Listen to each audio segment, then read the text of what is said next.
खुदा यसुमसीह के कदूस और जलाली नाम में आप सबको सलाम। आज एक बड़ा अहम दिन आलमगीर कलीसिया मना रही है और इस दिन को हम क्या कहते हैं जी? क्या कहते हैं जी इसको? Good Friday. और उर्दू में क्या तर्जुमा है? मुबारक जुमा। गुड फ्राइडे और उर्दू में अपनी जुबान में मुबारक जुमा। लेकिन आज जो बात हमारे सामने होगी और थोड़ी देर के लिए हम आज के इस माहौल को लेकर, आज की इस इबादत को लेकर और खास तौर पर इन अल्फाज को लेकर हम खुदा के पाक कलाम में से सीखेंगे कि हम इसे क्यों, जिस तरह मैंने पहले लिख भी दिया है कि आज के दिन को गुड फ्राइडे क्यों कहा जाता। ये एक बड़ा बुनियादी सा सवाल है जो आज के दिन के हवाले से बहुत से लोग पूछते हैं। में भी हमें बैठे हुए कुछ अफराद के जहन में भी ये बात हो कि आज के इस दिन को, क्योंकि जब हम लफ्ज गुड की बात करते हैं, GOOD गुड, ये इंग्लिश जुबान का लफ्ज है और गुड का लफ्ज उस वक्त याद रखें हम इस्तेमाल करते हैं जब कोई अच्छा काम होता है। ऐसी है जी? जब कोई क्या होता है जी? जब कोई अच्छा काम होता है तो उसके बारे में यह कहा जाता है कि आपने ये अच्छा काम किया है। या कई बार जो काम हमारे लिए हमें पसंद आता है, क्या आता है? हमें पसंद आता है, हम उसके बारे में कहते हैं कि ये काम, जिस तरह पहले अभी कुछ मेरे ख्याल में 9th के पेपर आजकल चल रहे हैं, पहले 10th के हो चुके हैं, 9th के चल रहे हैं और भी हमारे बच्चे जो एग्जाम देते हैं, जब वो पेपर के बाद बाहर निकलते हैं और कोई भी उनसे पूछता है, या बेखसूस घर वाले, बाप पूछता है, मां पूछती है, भाई पूछता है, बहन पूछती है कि आपका पेपर कैसा हुआ, तो अगर तो वाकई, हाँ कई बार बच्चे हैं जो बाज़ औक़ात बोल जाते हैं, झूठ बोल जाते हैं, लेकिन आम तौर पर जो लफ्ज वो इस्तेमाल करते हैं वो यही है कि जो मेरा पेपर है ये अच्छा हुआ है। क्या हुआ जी? और उसे इस बात का पता होता है कि चूंकि जो कुछ मैंने याद किया वो मेरे पेपर में आ गया, मैंने उसको लिख दिया और चूंकि जो कुछ मैंने लिखा है जब रिजल्ट आएगा, चूंकि मैं कामयाब हो जाऊंगा या कामयाब हो जाऊंगी, तो ये मेरे लिए अच्छा है, क्योंकि कामयाबी हर किसी को पसंद है। तो कोई भी काम जो आपकी मर्जी के मुताबिक, आपकी मंशा के मुताबिक और आपकी तवक्कुआत के मुताबिक जब होता है तो फिर आप उस काम के बारे में ये कहते हैं कि ये एक अच्छा है, और इसके लिए इंग्लिश लफ्ज हम इस्तेमाल करते हैं गुड। क्या करते हैं जी? गुड, कि ये अच्छा है। जब ये दोनों लफ्ज यकजा कर दिए गए आज के दिन के हवाले से, चूंकि आज कैलेंडर के एतबार से जो दिन है वो है जुमा यानी फ्राइडे, लेकिन इसके साथ इस लफ्ज का इजाफा कर दिया गया गुड फ्राइडे, कि आज को जुमा तो है लेकिन ये महज जुमा नहीं है। ये क्या है जी? महज, ये महज जुमा नहीं है, बल्कि क्या है? अच्छा है, क्योंकि पूरे साल में हर हफ्ते के बाद एक क्या आता है? हर हफ्ते के बाद क्या होता है जी? जब आप हफ्ते के दिनों की बात करते हैं तो इसमें हफ्ते का दिन भी है, इतवार का दिन भी है, सवार का दिन भी है, मंगल का दिन भी है, बुध का दिन भी है, जुमेरात का दिन भी है और जुमे का दिन भी है। लेकिन पूरे साल में जब आमतौर पर यह कहा जाता है कि 52 हफ्ते हैं पूरे साल में। ऐसे है जी? क्यों बच्चों जो इंफॉर्मेशन रखते हैं इसके हवाले से, कितने हफ्ते हैं जी पूरे साल में? 52 हफ्ते हैं। अब उन 52 हफ्तों में जाहिर सी बात है हर हफ्ते में एक दिन यह भी होता है, हर हफ्ते के बाद क्या होता है जी? एक दिन यह भी होता है। लेकिन याद रखें हर जुमा मुबारक, क्योंकि हर जुमा क्या सकते हैं हर जुमे को मुबारक? हम बतौर मसीही, बतौर ईमानदार ऐसा नहीं करते। क्योंकि वजह क्या है? वजह यह है कि जो काम आज के दिन हुआ वो किसी और दिन नहीं हुआ। जो काम आज के दिन हुआ वो किसी और दिन नहीं हुआ। इसलिए जो मसीही ईमानदार हैं, जब से मसीहत इस दुनिया में इसने जन्म लिया है, ये आगे बढ़ी है और लोगों ने जैसे जैसे अपने ईमान में तरक्की की है उसी तौर से याद रखें ये चीजें डेवलप हुई है। और जब इस जुमे को गुड फ्राइडे का नाम दिया गया, या इसे हमारी जुबान में मुबारक जुमा याद रखे कहा गया, तो इसके पीछे कुछ वजूहात हैं जिसकी वजह से इसे मुबारक कहा गया और जिसकी वजह से इसे गुड फ्राइडे का नाम दिया गया। अब अगर हमसे तो पूछता है कि भाई आप इसे मुबारक जुमा क्यों कहते हैं, या आप इसे गुड फ्राइडे क्यों कहते हैं, क्योंकि गुड का मतलब होता है अच्छा, कि कोई काम जो अच्छा होता है, कोई काम जो क्या होता है जी, अच्छा होता है। तो क्या आज के दिन अच्छा काम हुआ है? देखें, अगर आप बात कर रहे हैं बतौर ईमानदार के, क्या कर रहे हैं जी, बतौर ईमानदार आप बात कर रहे हैं, आप ईमानदारी से हटकर जब बात बतौर इंसान के करते हैं, इंसान के तौर पर जब आप बात करेंगे और आप वो सारा मंजर जिसका जिक्र आप अपने अभी गीतों में कर रहे थे, अभी भाई नेल्सन ने भी इसका हवाला अपनी शायरी के जरिए से दिया, फिर हमें आजकल के जो सारे मामलात हैं गीतों में, हम ज़बूरों में, और फिर इसके साथ हम जब हमारे बच्चे टैबलो करते हैं या कुछ एक्ट पेश करते हैं या कोई भी काम इन दिनों में जो हम करते हैं, हालांकि देखा जाए कि जो ये सारा दौरानिया हमने गुजारा है, जो 40 दिनों का ये दौरानिया जिस सीजन में से मैं और आप और आलमगीर कलीसिया गुजर रही है, अगर देखा जाए तो इन सब में एक बात मुश्तरक है, और बात मुश्तरक ये है कि रोजे, चूंकि हम रोजों में से गुजर रहे हैं, रोजों के अयाम में से गुजर रहे हैं, और बाइबल मुकद्दस के मुताबिक रोजे का जो सबसे बुनियादी मतलब अपनी जान को,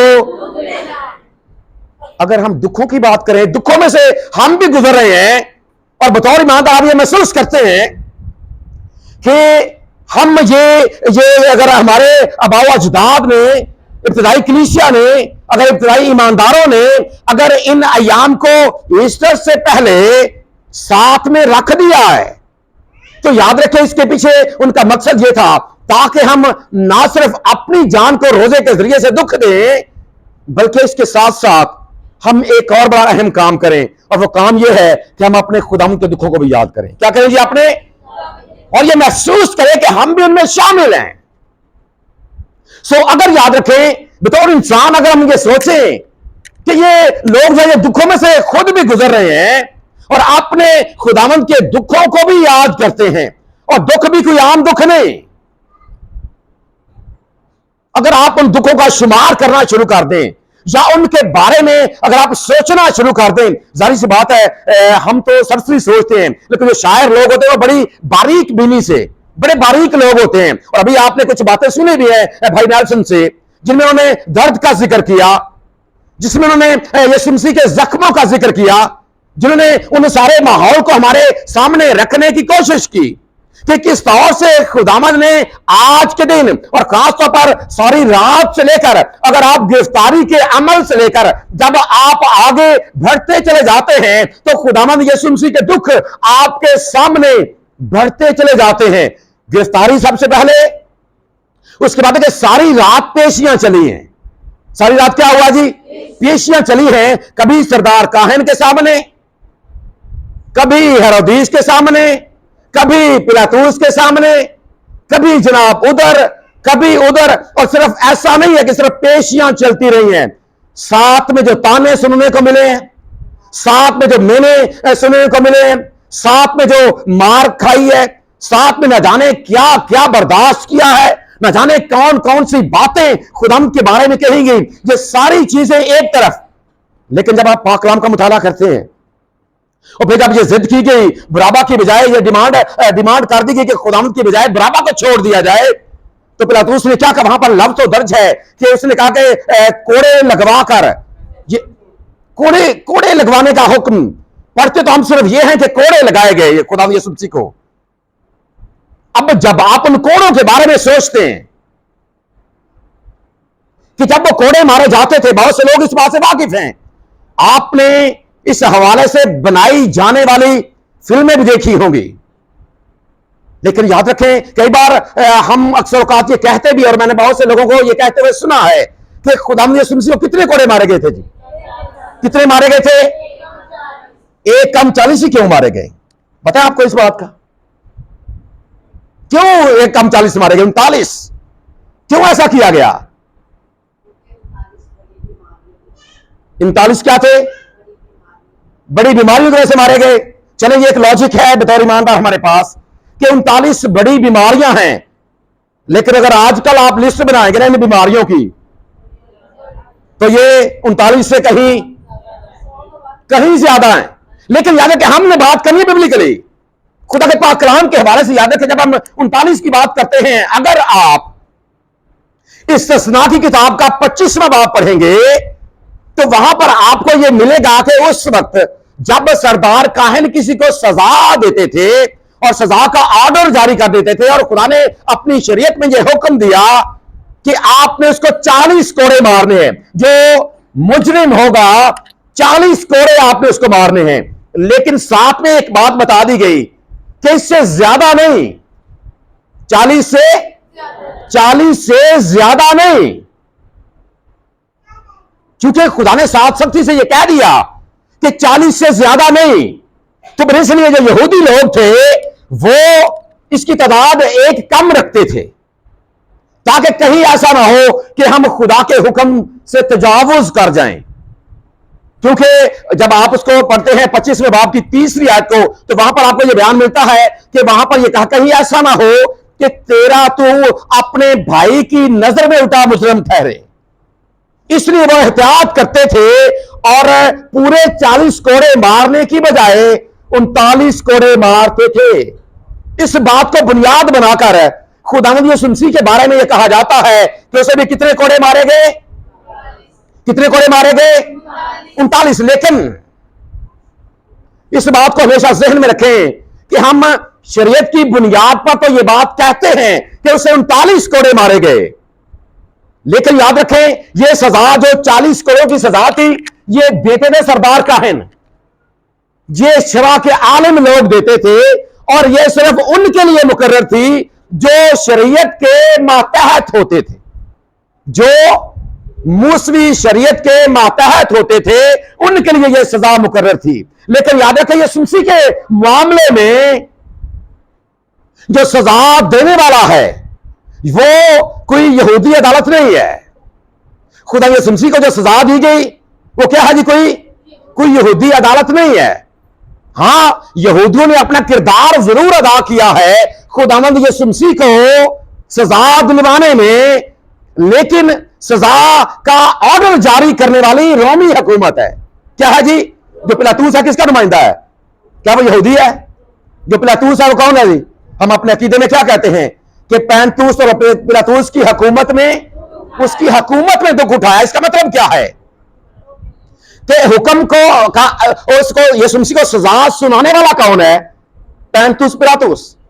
उसने सजा जारी की है। चूंकि सजा उसने जारी की है, अब वो क्या है? जो पैंतूस पिलातूस या रोमी हुकूमत है, याद रखें वो शरीयत के पाबंद नहीं है। वो शरीयत के पाबंद ना तो वो शरीयत को मानते हैं, ना इसके पाबंद हैं, और ना इसके तहत उन्होंने यीशु मसीह को सजा दी है। चूंकि उन्होंने खुदा में यीशु मसीह को सजा भी इसके तहत नहीं दी, और बाइबल मुकद्दस में चारों अंजीली बयानात में कहीं पर भी तादाद दर्ज नहीं है कि खुदावंद यीशु मसीह को कितने कोड़े मारे गए। सो हम ये सोच सकते हैं कि यह तादाद इससे कहीं ज्यादा, जो कोड़े मारने की तादाद है, क्योंकि जो रोमी सिपाही हैं वो ना शरीयत को जानते हैं और ना उसके पाबंद हैं। उनको कोई ये ऑर्डर जारी पिलातूस ने नहीं किया कि आपने याद रखना है कि सिर्फ 39 कोड़े मारने हैं। उनके सामने कोई ऐसी बात नहीं है। ऑर्डर सिर्फ यह जारी किया गया है कि इसको कोड़े मारे जाएं। अब आप जरा महसूस करें कि जो रोमी सिपाही हैं, जो कोड़े मारने में बड़े माहिर हैं, और उन पर यह पाबंदी भी नहीं है कि आपने कितने कोड़े मारने हैं, क्योंकि जब किसी को सजा दे दी जाती थी तो बेशक वो कोड़े मारने के दौरान ही वफात पा जाए, मर जाए, उन पर कोई इस बात का असर नहीं होता था, क्योंकि उसके बारे में सजा जारी हो चुकी होती थी। इसलिए हम ये समझ सकते हैं कि यह तादाद इससे कहीं सिपाही पाबंद नहीं है, कम भी हो सकती है। लेकिन जिस तौर से हम देखते हैं खुदा यीशु मसीह के दुखों को, मेरा अपना यह अंदाजा है कि यह तादाद इससे कहीं ज्यादा है।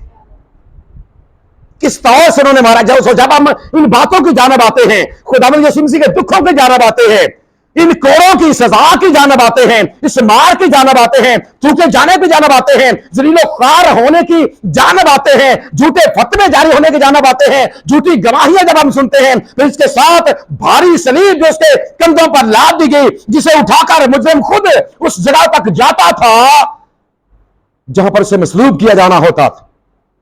वहां पर जाकर रास्ते में भी लोगों के अलग से ताने हैं, लोगों के अलग से मामले हैं, और आपको पता है ऐसे मामले में ऐसा होता है, कोई फिर ये पूछता नहीं है कि इसने जुर्म क्या किया है। आज हमारे यहां भी ऐसा होता है, कई बार जब रास्ते में कोई ऐसा शख्स काबू आ जाए ना, कोई पूछता नहीं है कि इसको हुआ क्या है, और चलो जाना तुम 2 चित्र मार लो, अपना हाथ हवा कर लो। आप ये सोच सकते हैं कि यरूशलेम की गलियों और बाजारों में जब खुदावंद यीशु मसीह वहां से गुजरे हैं, मंजर क्या है। पहले उसका जिस्म लहू लहान है कोड़ों की मार से, फिर ऊपर भारी सलीब। कैसे खुदावंद चलते होंगे। आप जरा अपने जहन में इस मंजर को लेकर आइए, उन दुखों को महसूस करने की कोशिश कीजिए। फिर वहां पर सिर्फ यहां तक बात खत्म नहीं हो जाती, जहां पर जब वो पहुंचे हैं, फिर उसके बाद असल काम तो उसके बाद शुरू हुआ। उसके बाद क्या है, हाथों के अंदर कील का ठोका जाना। जी मामूली बात है, सर के ऊपर कांटों का ताज। ये आपने भी यहां पर देखे, जब मैं इस पर गौर कर रहा था, इसके ऊपर भी ये कांटे हैं, लेकिन ये बहुत छोटे हैं, ये बहुत छोटे कांटे हैं। और जो सरकंडा, जो सॉरी वो जिसका बनाकर खुदावंद यीशु मसीह के सर का, उसके बारे में कहा जाता है कि कम से कम उसके 2-2, 2.5 इंच लंबे उसके जो कील थे।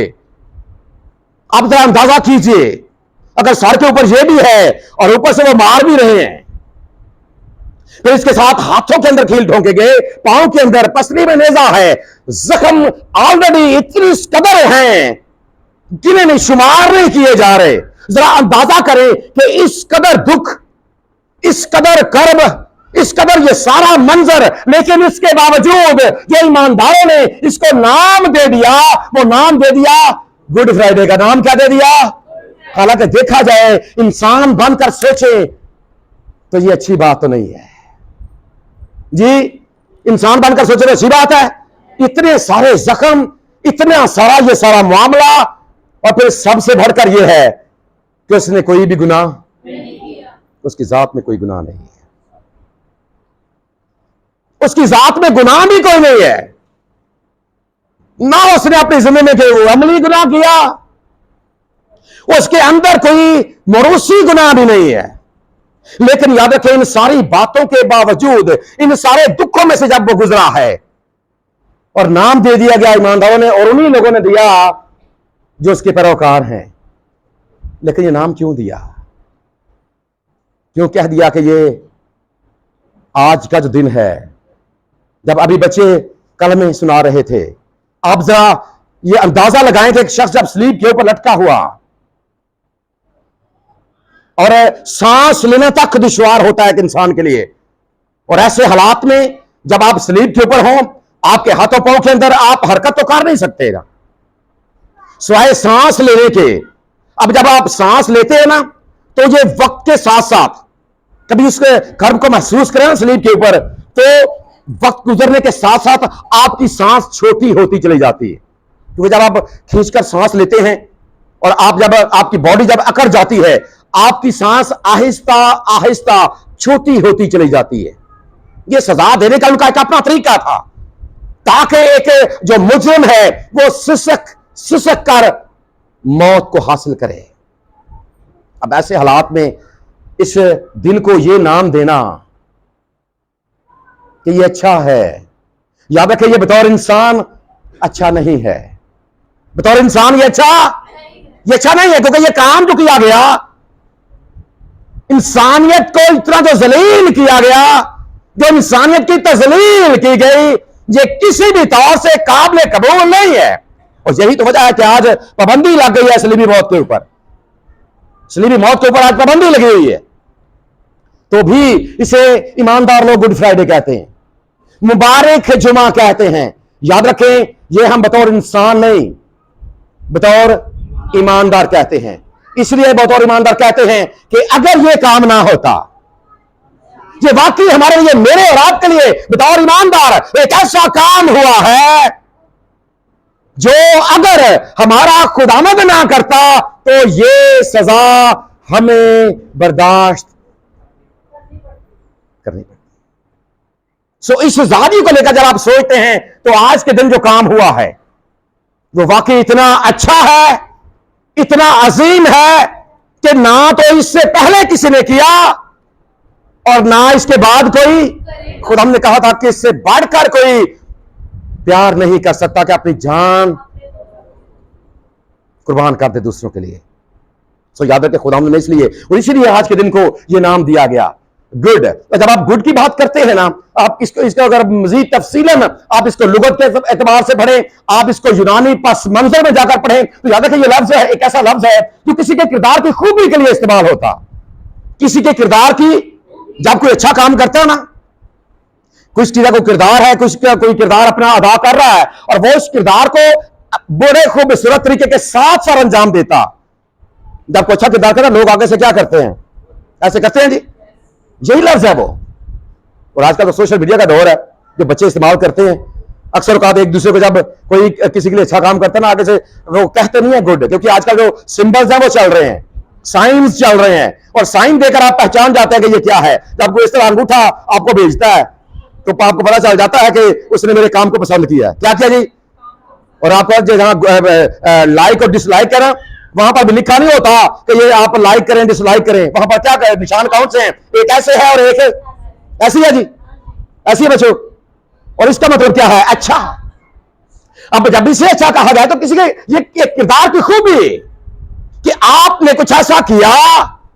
और फिर याद रखें यही लफ्ज अगर आप इसको यूनानी तहजीब में जाकर पढ़ेंगे तो इसका मतलब यह है कि एक ऐसा शहरी जो अपना काम या अपना किरदार या अपना रहन सहन कानून के मुताबिक करता,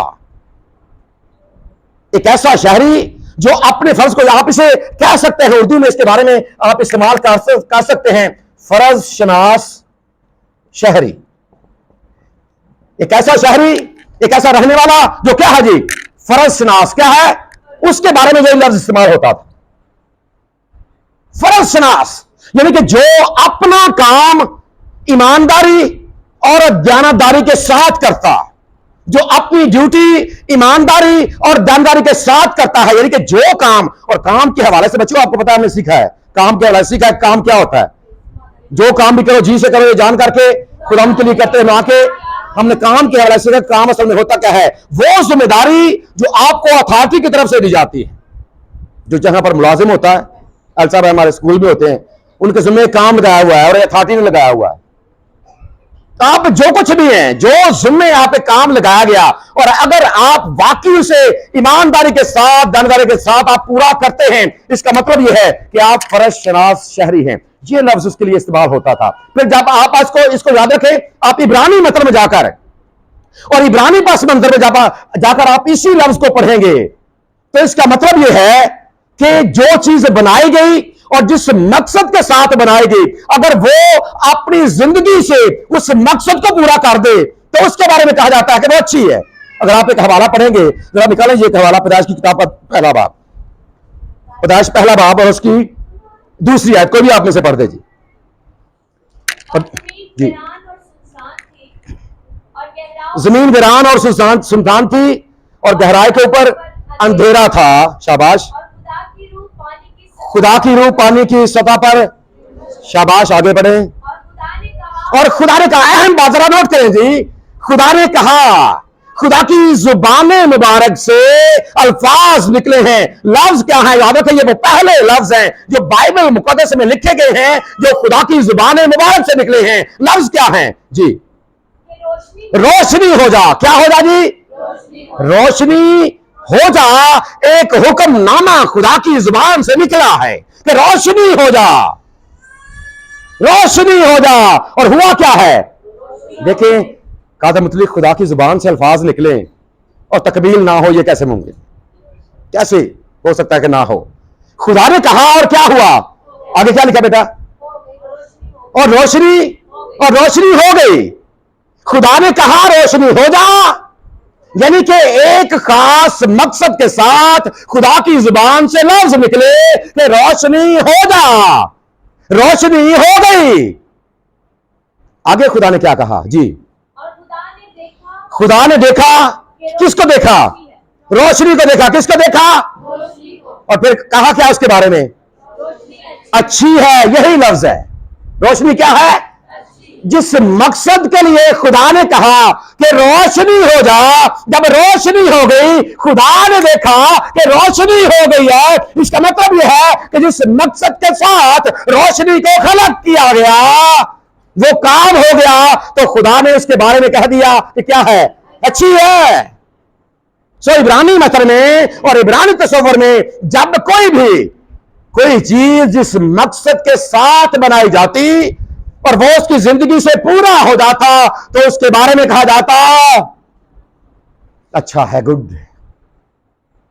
अब जरा इसी पस मंजर में आकर आज के दिन जो काम हुआ, आप उस पर जरा निगाह कीजिए कि खुदावंद यीशु मसीह को हम इस बात को जानते हैं, बतौर ईमानदार हम समझते हैं कि खुदावंद यीशु मसीह एक मकसद लेकर जमीन पर आया। अगर खुदा ने बेटे के तौर पर अपने आप को जमीन पर उतारा तो एक खास मकसद लेकर, और मकसद जो लेकर आए उसको सलीब के ऊपर क्या जब कहा, अभी बच्चों ने उसे सुनवाया भी है, उस कलमे को तमाम हुआ। क्या हुआ जी? जब कहा तमाम हुआ, इसका मतलब क्या है कि जो मकसद लेकर खुदावंद यीशु मसीह जमीन पर आया, उसने उसको बिल्कुल वैसा ही पूरा किया जिस तरह कादर मुतलक खुदा ने उसको मकसद देकर भेजा था।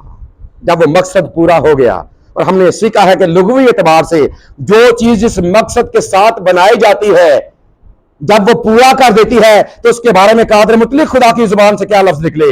अच्छा है। तो फिर इसका मतलब है इसी बात को बुनियाद बनाकर आज के दिन को देखा जाए, बतौर इंसान दुख भी है, रज भी है, सब कुछ है, लेकिन दूसरी तरफ जो मकसद खुदावंद यीशु मसीह जमीन पर लेकर आया, जब आज के दिन उसको पार तकमील तक पहुंचाया, तो ईमानदारों ने इस बात को सोचा कि जब यीशु मसीह ने यह मकसद पूरा किया है, तो फिर यकीनन ये काम बनी नौ इंसान के लिए। इसलिए आज के दिन को क्या नाम दिया गया? Good Friday. और फिर साथ में मुबारक। हमारी उर्दू जुबान दानी के लोगों ने भी बड़ा खूबसूरत तर्जमा किया है, और इसको वैसे इंग्लिश में वैसे ना इसके लिए बहुत से नाम आपको मिलेंगे। ग्रेट फ्राइडे भी कहा जाता है, इसके बारे में ग्रेट भी इसको कहते हैं, कुछ और नाम भी, गॉड्स फ्राइडे भी आपको लिखा हुआ मिलेगा। इसके अलावा और बहुत से नाम मिलेंगे, और एक और नाम भी इसके बारे में है, वो है होली भी है, होली फ्राइडे भी है। और फिर इसके साथ जब हम इसकी बात करते हैं, वो है ब्लेस्ड। क्या है जी? ब्लेस्ड। आज के दिन जो दुनिया को बरकत मिली, जो फजल आज के दिन दुनिया पर हुआ, यकीनन दुनिया इसके लायक नहीं थी। दुनिया इसके लायक है?